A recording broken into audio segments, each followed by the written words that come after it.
அண்மை செய்தியை பார்த்து வருகிறோம். மாணவர்கள் மட்டும் பயணிக்கும் சிறப்பு பேருந்து குறித்து முதலமைச்சர் பெருமிதம் தெரிவித்திருக்கிறார். விவரங்களுடன் செய்தியாளர் அபினேஷ் இணைந்திருக்கிறார். அபினேஷ், விவரங்கள். சென்னையில் பள்ளி மாணவர்களுக்கு என அரசு மாநகர பேருந்து தனியாக இயக்கப்பட்டு வருகிறது.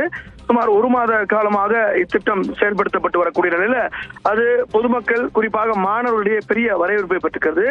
அதற்கு முதலமைச்சர் மு க ஸ்டாலினுடைய எக்ஸ் வலைப்பக்கத்தில் பெருமிதம் தெரிவித்து பதிவிட்டிருக்கிறார். குறிப்பாக 1989ஆம் ஆண்டு தன்னுடைய முதல் சட்டமன்ற உறுப்பினராக முதல் உரையிலேயே மாணவர்களுக்கு இலவச பஸ் பாஸ் வழங்க வேண்டும் என்றுதான் உரையாற்றியதாகவும், அதனை ஏற்றுக்கொண்டு அப்போதைய முதலமைச்சர் கருணாநிதி அவர்கள் செயல்படுத்திய அந்த திட்டம் என்பது நாட்டுக்கே வழிகாட்டியதாகவும் முதலமைச்சர் பெருமிதம் தெரிவித்திருக்கிறார்.